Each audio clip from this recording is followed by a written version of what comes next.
Have you ever wondered how our ancestors survived the rainy and sunny season here in the Philippines without the use of technology? That's right! We have the Bahay Kubo. The Bahay Kubo can survive both the rainy and sunny seasons. It has natural ventilation because of its wide and open windows. Its elevated structure helps prevent flooding during rainy days. The walls are made of bamboo, which keeps it inside cool, and the steep nipa roof protects the house from strong rain during the wet season. By observing and analyzing its climate, our ancestors were able to build the Bahay Kubo, a design that many Filipino communities still use today. So with that simple trivia, can you guess what's our topic for today? Our topic for today is climatic context and building materials as expressive response. To better understand this topic, we will use site analysis to study the weather environment and the materials that are suitable for building a structure. Site analysis helps us choose the right materials that fit the climate of the location. Hello everyone! This slide shows us how climate directly shapes the way buildings are formed. It's called climatic determinism, the idea that architecture adapts to the environment it's built in. In hot arid climates like deserts, buildings are designed to protect people from extreme heat and dryness. They use thick walls made of stones or mud to store heat during the day and release it at night. Small windows to reduce solar gain, courtyards that create shaded cooler microclimates, flat roofs that can be used during cooler nights. In hot, humid climates, like tropical regions, buildings are designed to breathe and stay dry. They use light, breathable materials such as wood or bamboo, elevated floors to let air flow underneath, wide eaves and verandas to block the sun and invite breezes, step roofs to shed heavy rainfall quickly. Throughout history, architects and builders design structures in direct response to environmental conditions, such as temperature, humidity, wind, rainfall, and sunlight. Today, let's explore how climate shapes the way we build and how traditional homes are actually brilliant responses to the environment. This idea is called climatic determinism, the belief that climate strongly influences architectural design. For example, let's talk about the Bahay Kubo, a small house that's perfectly designed for the big challenges of the Philippine climate. It may look simple, but every part of it is smart and purposeful. It shows us that architecture doesn't need to fight nature. It can work with it. Simple materials, smart design, and harmony with the environment. That's the genius of Bahay Kubo.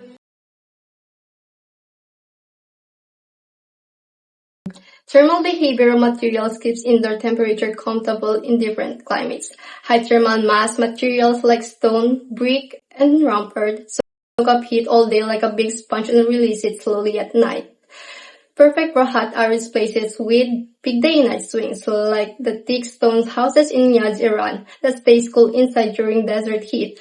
Lightweight materials like bamboo, timber, and husk eat up fast but cools down quick too. Ideal for hot, humid spots like our Philippine summers, seen in Bahay Kubo with open sides and steel for non-stop airflow.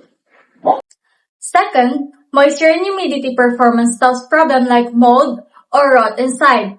Wood swells in humid air and shrinks when dry, so designs with good vents and covers, like Japanese machiya houses, let it breathe without breaking down.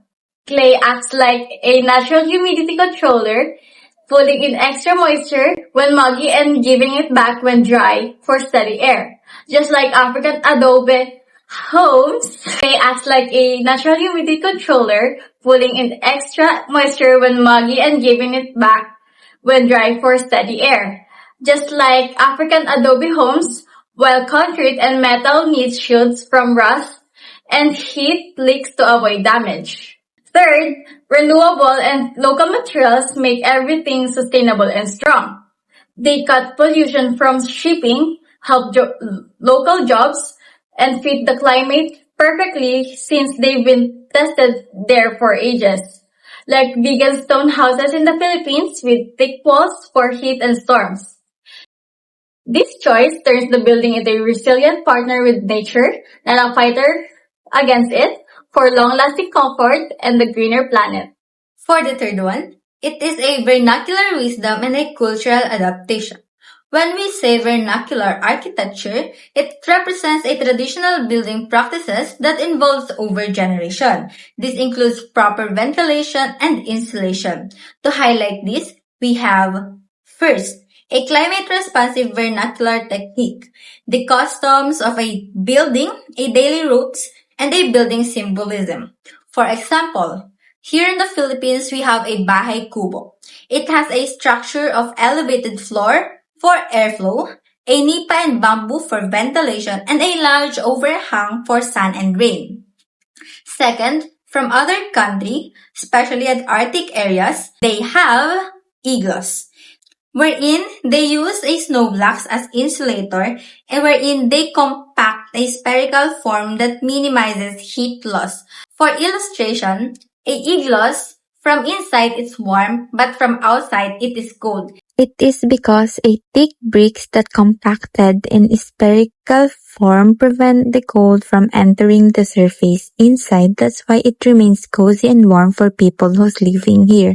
Second, where cultural pattern influence and a climate-responsive design become intertwined, we have space usage, ritual placement, and social interaction zones.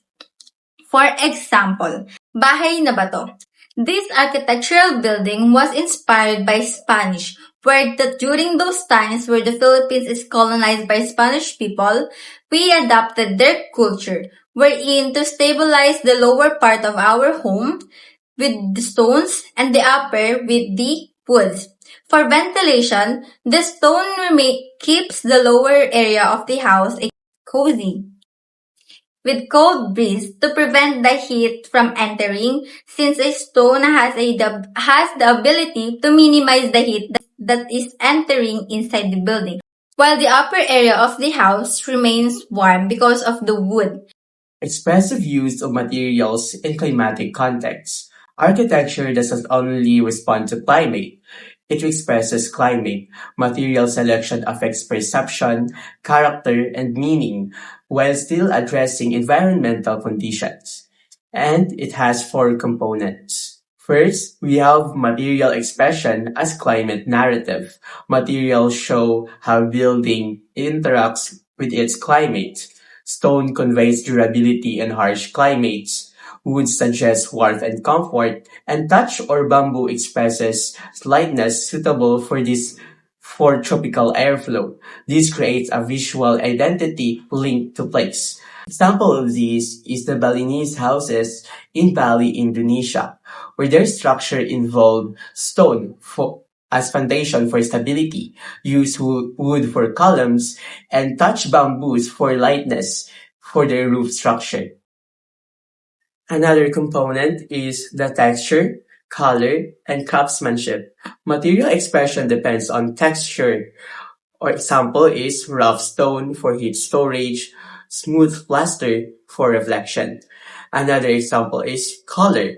Light colored facades reduce heat absorption. And lastly, we have detailing. Joinery, weaving, carving reflects local craft and traditions.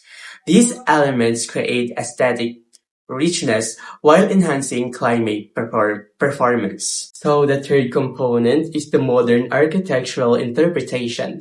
Contemporary architects reinterpret materials to expose structural honesty, showcase ecological sensitivity, and integrate shading, ventilation, or insulation strategies. Example of this is the PICC or the Philippine International Convention Center. It exposed structural honesty through brutalism architecture, while also showcasing ecological sensitivity, and they integrate shading, ventilation, and insulation strategies. So the fourth component is the climate plus material is equals to architectural meaning. So the meaning of this is the material selection becomes expressive when it communicates the climate conditions, environmental adaptation, cultural identity, and regional character.